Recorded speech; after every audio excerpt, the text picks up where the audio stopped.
I'm Anna, And I'm Fran. and you're listening to Murder Words.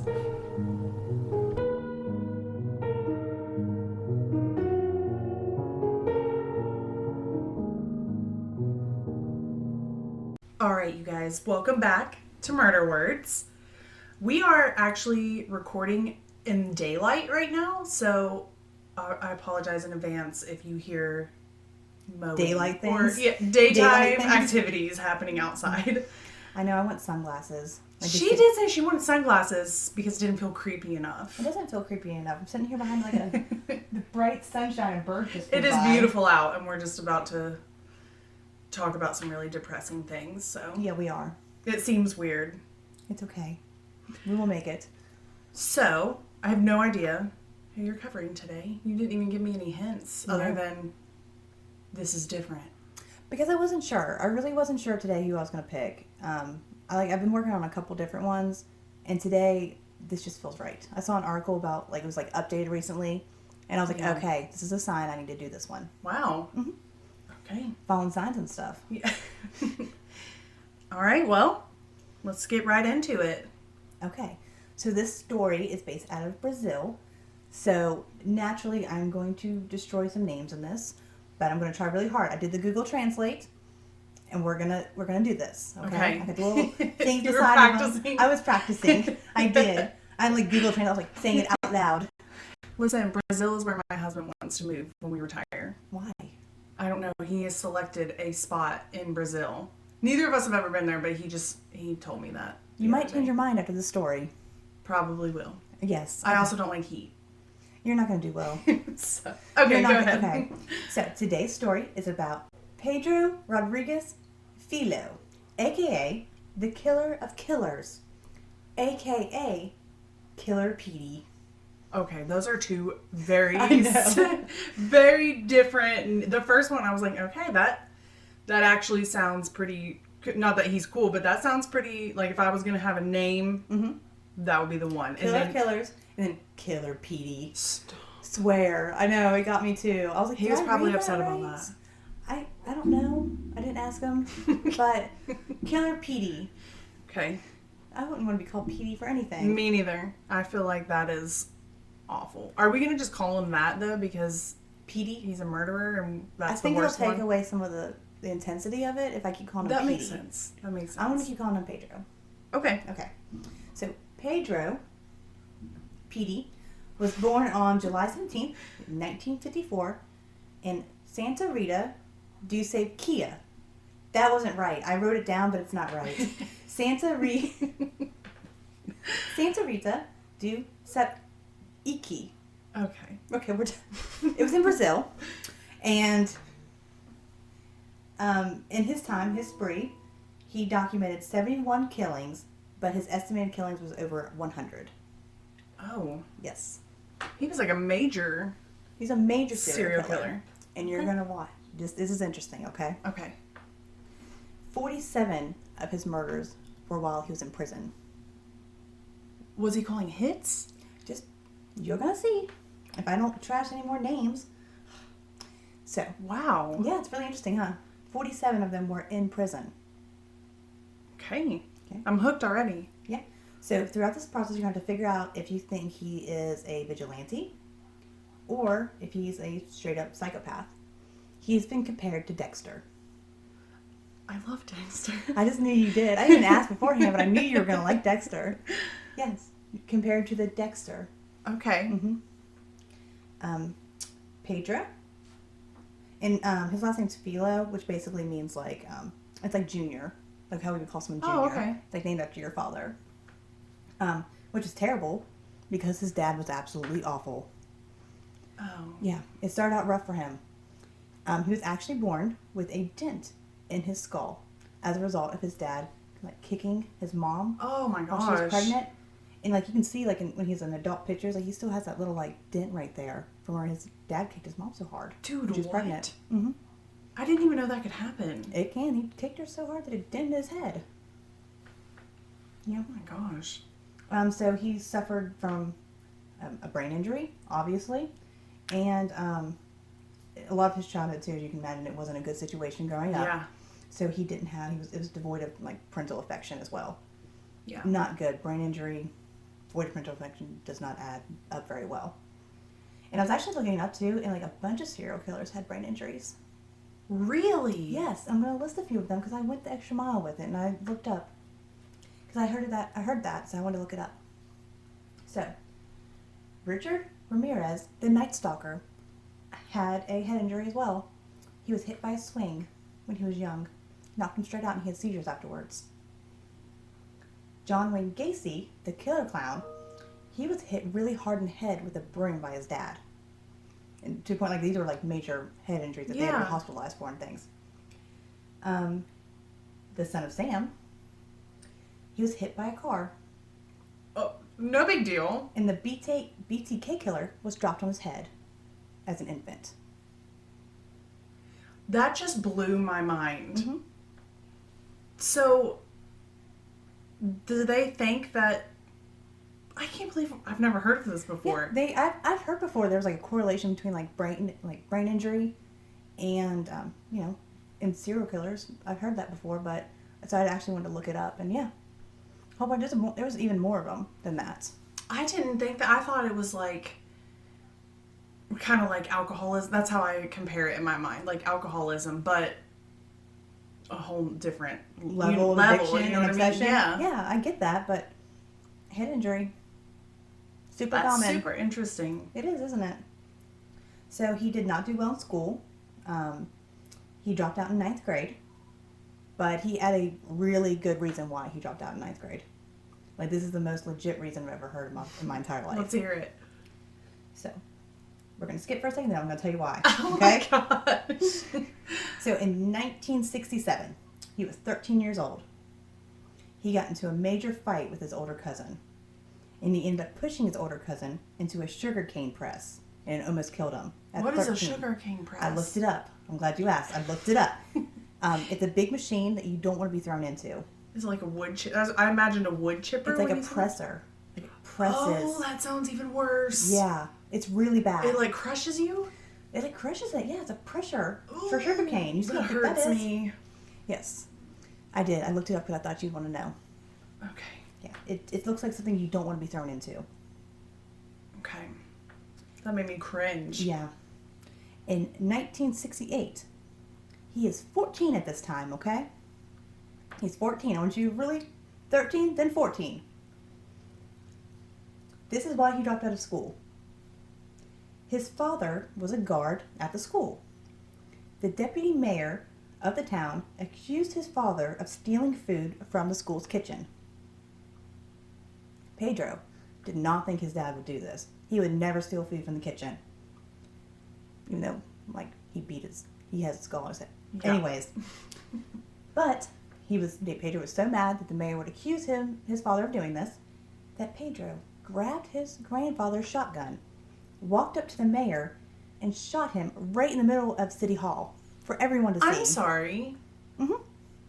What? Yes. The 14-year-old. Grabbed his father's shotgun and shot the mayor right in front of everybody for firing his dad. I'm at a loss for words right now. So then right after, he went and found a guy who he thought actually stole the food, who was another security guard in the school. And he stabbed him to death. Stop it. Legit reason for running from school, right? Legit. So... He couldn't stay there anymore. That escalated so fast. I know. 13, already there. Like, he didn't have any, like, other than the one pushing incident of... Straight to it. Yeah, straight to it. Did they die? Oh yeah, they did. They did. They did. They died. They died. Yeah, they died. Oh, okay. Yeah. There you go. Did he get in trouble? Like, was he in jail? So he ran. Nope. He ran. He took refugees in Sao Paulo, which is correct. I looked it up. He started to, and there he started to kill drug dealers. And people that traffic drugs, because they didn't fit into what he called his ethic code. Yeah. This is where he's getting the name of the killer of killers. So I feel like a lot of serial killers have that. this mentality, like the yeah, I killed these people or I raped them, but I didn't do this. That's too far. Right. He literally would look at people and say, you do bad things, I'm going to kill you now. Yeah. Like, they're just minding their business and doing bad things, but minding their own business. Okay, so, your face right now. Dude, I'm like so shocked by him already. So, and he's like 14. Like, no time has passed. Like, he's 14 and immediately starts going out and shooting drug dealers. Because they're, like, bad people to him. Which they are, but you know what I mean? Yeah. At that time, they probably were. So, we're going to flip it up a little bit. Okay? There's a love mix. Oh. There's a love mix in this. He soon met, and he's all underage at this point. I want to keep continuing that fact. He soon met Maria Olympia. I really liked her last name. Yeah. And they began living together. And again, they're like 15. And so she is too? Yeah. She's the same? Okay. Mm-hmm. So they're very in love. And so she finds out that she's pregnant with his baby. So he decides, like crap, I have no money. I know I have this code of ethics, but I have no money to support my new family. So he starts selling drugs. Stop it. He starts selling drugs and becomes a drug dealer. And part of his way of making money was to eliminate, like, the competition. So he went out and started murdering other drug dealers so that he would have more money and more profits. Like, he'd cut out everyone. Dude, he's ruthless. Super ruthless. So he ended up murdering 3 drug dealers in the area for business purposes. And the drug dealer that Pedro robbed and killed, like, they took revenge on him and killed his pregnant girlfriend. Oh my gosh. They stabbed her to death. I was gonna ask, like, how did no one kill him? But they went after his girl. I bet he They're probably afraid of him. lost his mind. Oh, he did. So in this part, I wrote kind of like, insert a mantra, if that makes any kind of sense. A mantra? Like Mantra? meditation? Like a mantra. Like a word of Like, okay, monks? this is going to sound silly, but like, dun, dun, dun, and then like, it's like Rocky beating like the thing, the thing that hangs, and then he's running up steps. Okay. You know what I'm talking about, a mantra. I think a mantra is like a word you use when you're like meditating. That's what I imagine it as. Like, Mantra. Dun, dun, dun. That's all I got, okay? Okay. So after this... Are we getting pumped up right now for... No, but there's just a scene. Like, there's a scene in my head that's played out in, and I'm trying to tell everybody. Okay. So, Pedro runs because he's like, oh crap, my girlfriend. Like, she died, and I've got to go, like, back. And he starts a business with a bunch of companions. I don't know what he was... I don't think it was really, like, a business you sell with. I think he just, like, got a bunch of murderers together and, like, formed, like, a business or something. Don't know. They just kept calling it a business. Okay. Business of killing is what I put beside of it. Okay. I guess the killing business. In search of revenge for the murder of his pregnant companion and unborn child, here's where the mantras come in. He tortured and killed several people trying to find out who was responsible. So he just went bam, bam, bam, dead, dead, dead. Yeah. How long did you spend on this part? Writing a song for it? Bam, bam, bam. Dead, dead, dead. So, you know what I mean? I do. Is everyone else with me with this? Like, he just killed a couple people in a row trying to torture them to get information out of them so they can get to the big leader. So here's where the mantra ends and it resumes, okay? Okay. Okay. So he finds them. He finds the gang leader that, killed his girlfriend. So him and a bunch of his companions gang together and they're at a wedding party. This is like a movie. So I keep saying it's like a movie. There's like all these elements with it. So they enter the wedding with all his companions. They find the rival gang leader. And they leave a massacre of bodies behind. Because they shoot everybody. They shoot everybody? At the party, everybody. There was 7 dead and 16 wounded by the time they got done. But they got the guy. What? I'm telling you, it's like a movie. Like, in the way you set it up, I imagined them walking in like slow motion with their guns. that's how I had it. Yeah, in my mind. Like, that's how I was doing it. Like, I don't know. I keep thinking they just shot everyone and then just left. Sprayed bullets. Yep. He just sprayed Wow. bullets. He's not even arrested for this. And also, he's not even 18. Just throwing it out Do there. they know it's him? Oh, yeah. There's like, they know. He killed his girlfriend. They have to know it's him. They didn't wear, I don't imagine they wore masks. This guy was crazy. He just walking, killing mayors in the middle of town. That's true. That's true. He's not really concerned about his identity at this Yeah. point. So, he just returns to normal life. There's no cops or anything that arrest him. But soon after, like really soon after this, he reads in the newspaper that his dad was jailed for killing his mom with a machete and stabbing her 21 times. What? Mm-hmm. I bet he did steal the food. He had to have I stolen bet you food. he stole that food. He definitely did. Yeah, I bet you he stole that food. So, what Pedro does is, he visits his father. And while there, he stabs him 22 times, rips out his heart, and takes a bite of it. Bitch, what? What just happened? Yeah. When he visits him where? In the jail, where He stabbed him in while he was visiting him in jail? Yes. 22 times, and then he took Like, there were no guards? Like, hey, bro, this guy's ripping a heart out. I don't know. He's eating a heart. I've heard Brazilian prisons are pretty rough, so I don't know if they really were that concerned about their safety. But he is arrested. I don't know if it's for this incident or like shortly after. He's arrested. Wow. Because he's arrested at 19. He gets arrested. And his first time like being arrested too. I mean, all biting this. the heart? And spit it out. Okay. He bit his heart out, his dad's heart out. The same dad that he could like... I thought he was going to get upset because his dad was in jail. No. And, like, want to stand up for him. No, he was upset that his dad murdered his mom. Right. Yes. But all of his murders are great. I mean... Justified. He had a pretty good story there for a minute. There was a bunch of elements in there that... They weren't right, you're right. It was just... It was like a movie. It is a movie. So far. It's not over yet. So, in 1973, Rodrigues, Pedro, was arrested for the first time on May 24th.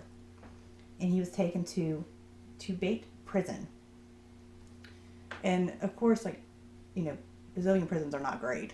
But I guess this was, like, the safest one of them all in Brazil.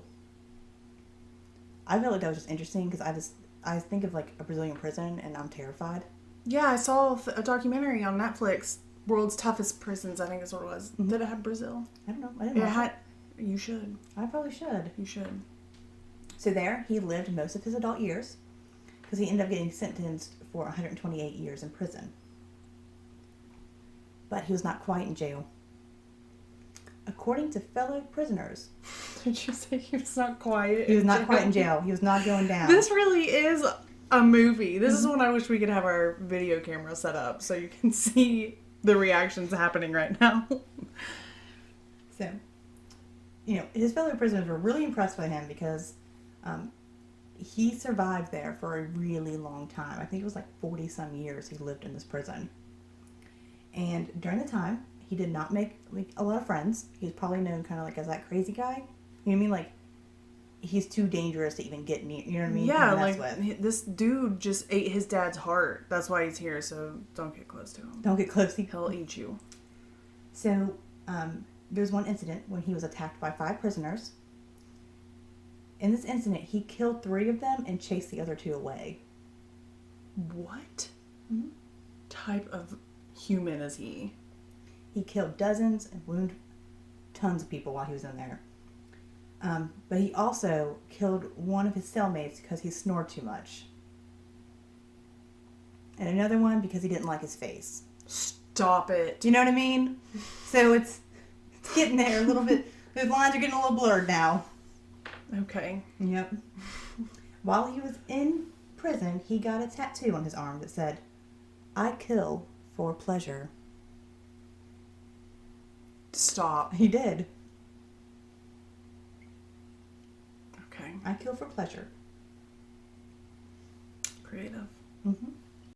So while he was there, he even tried to kill, I'm going to mess this up too, Francisco de Pereira. He was a really known serial killer there. They were in the same prison.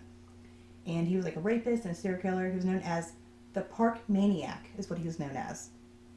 Okay. Okay, that I can pronounce. And so he was arrested and on the death of like 11 women. Not 11 women. Not like 11 women. 11 women. Okay. 11 women.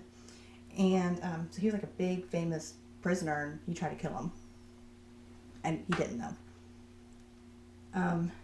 So one time, there's another story about how he was being transferred one day in like one of the prison vans.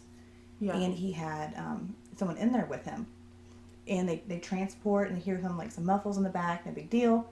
And they open up the back of it when they get to the prison. And Pedro's there, but the guy beside of him is dead.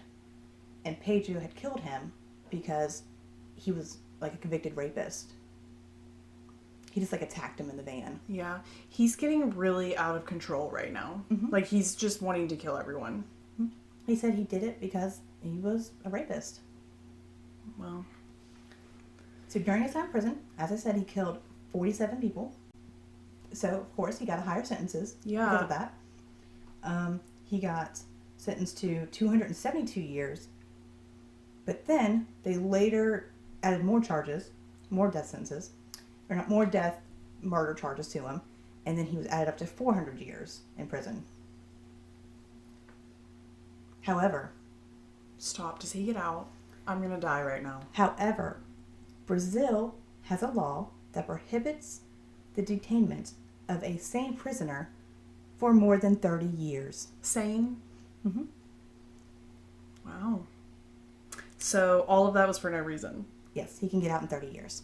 For his additional crimes, for the 47 murders that he committed while incarcerated, he received an additional 4 years. He had to serve 34 years for all of his murders. What? Wow. Mm-hmm. Okay. So he was released April 24th, 2007. There's still more. Don't worry, you're looking at me with that face. There's still more. I already just know that he's about to come out and kill everyone in Brazil. So he was rearrested September 15th, 2011. At the time he was working as like a care worker with like an elderly person. Stop it right now. You don't know. He could have changed. And sometimes. So he was arrested again, but this time it was not for like a murder charge or anything. It was for riots and depravity of liberty. I don't know what that means exactly, but I kind of tried to look it up. I think he like held someone captive or something during a riot. I don't know exactly, but it didn't really look that offensive compared to everything else he'd done. So he was arrested in 2011 and he was re-released in 2018. That's like so recent. Yes. And when he was released this time, he said he just wanted peace, that he was good, and now he tries to like advocate for like children, you know, to he tries to advocate children like to avoid crime and rage murders. I'm sorry. Is he still alive right now? We're getting there. So, today, 2021, he's famous. No. He's not that famous. I've never heard of him. So, his whole job is being famous now. So, he has a YouTube channel. No, he doesn't. He does. Did you watch it? Well, I tried, okay? But they're all in another language. And I tried really hard to translate it. It just didn't work. But I'll get to that in a second. Okay. So he has 2.8 million views on his YouTube channel and 28,000 subscribers. Well, he has 28,001 because I got on there too. Stop it. So he's very public. Like he talks a lot about things in public. He said that he definitely knows that he killed at least 100 people, but he imagines that there's probably more because he said that like if he didn't kill somebody, he couldn't sleep.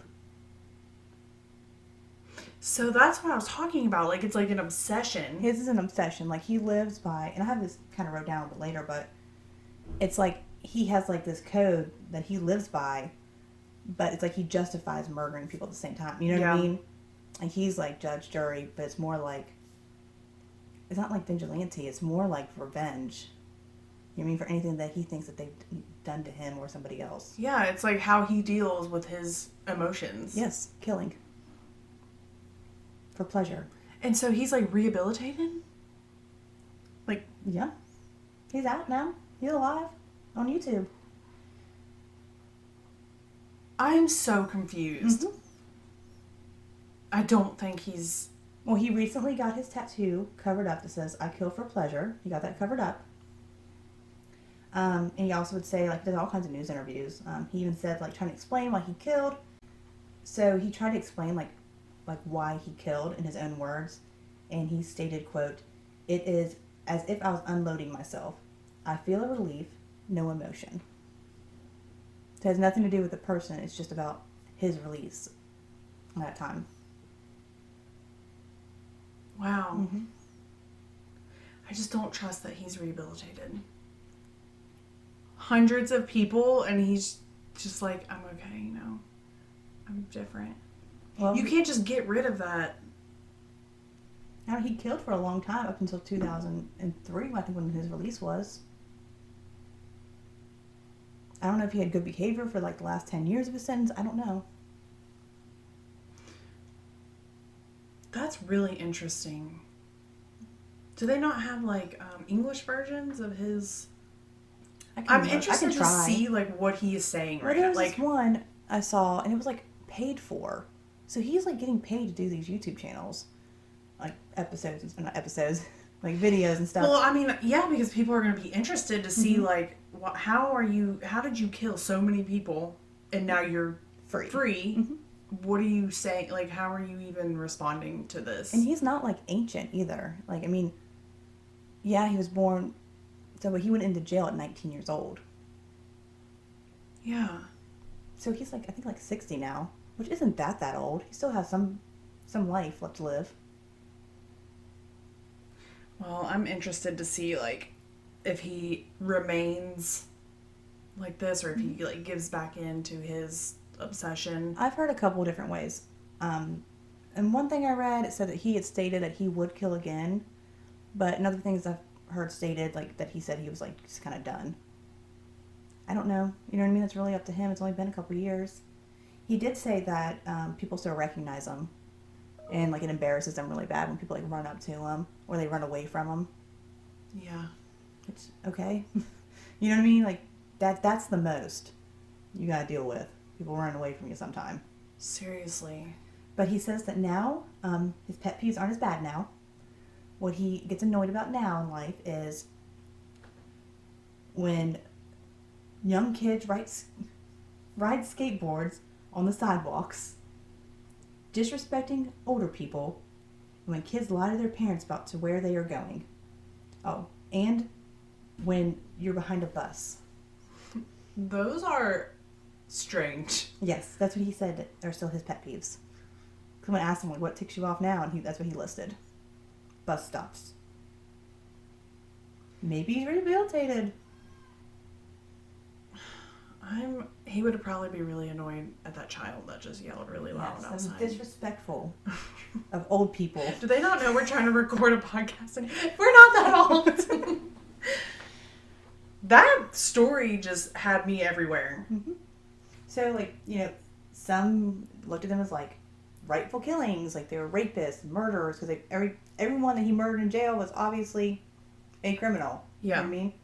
But so people view him as, like, helping he got society for getting rid of these people. He only killed criminals, so he technically got 100 criminals off the street. But we're criminals. I know. I'm not saying it's right, and I put in here. We don't know if some of those inmates were in there for, like, tax evasion. I don't know. But you know what I mean? Like, we don't know what they were in there for. Especially the guy with the weird face that he killed. We don't know what he was in there for. You know what I mean? That was really uncalled for. Yeah, we don't know because they're dead, because he killed them. You want to know the last thing that's going to really make you mad? What? Okay. His net worth. Oh my gosh, what is it? I looked it up because I was curious. His net worth in 2020 was between $1 million and $5 million. Because of YouTube? Because he just goes around. Like, his whole job is just, you know, being an ex-convict. I wonder what it would look like if I looked up my own net worth. Like $3? I could probably buy you. Literally, like... Well, I don't know what to say about that. My emotions are everywhere because I don't want to feel like I'm saying he's like a good person, because he's not. But I don't want to feel like I'm like making him out to be like someone good. Does it make sense what I'm trying to say? Like someone good, because he's obviously a murderer. But I mean, if he's rehabilitated, I mean, he's not hurting anything. I watched one of his videos and it looked like he was just like drinking at a bar with one of his friends one day. Like, no, he didn't look like he was harming anybody. This is a weird one for us because usually when we talk about people, like, they're either already dead or they're sentenced for like life in prison. Yeah, he could listen to this. He could listen. Hello. We would love comments. Pedro. Oh, and you can correct me on the mispronunciations. I'm okay with that. Or maybe we can reach out to him and interview him. Pedro. Please? He probably expects money. Yeah. 1 million to 5 million. You don't get that net worth without some money. Without people offering you money. That was a different one. Mm-hmm. And your research was really good on that one. Thanks. I'm impressed. You looked up everything that I was going to question. I just knew you were. Like the sugar cane, I knew you were going to ask me about that. So, we do have a couple, like, announcements. We did have a new donor, Heidi Parsons. I love her so much. We love her. She doesn't even enjoy this kind of stuff, but she enjoys us as people. So, yes, we love her, and we have sold a ton of masks. Surprisingly, like a ton of them. Like so if you guys want a mask, just reach out to us. If you have any suggestions. Next week I'm covering a story that someone suggested to us, and it is crazy. So. Oh, I'm excited. So, all right. Yeah, just Facebook, Instagram, murderwords.com, and murderwordspodcast@gmail.com if you want to get a hold of us. So, all right. We will talk to you next week. Bye. Bye.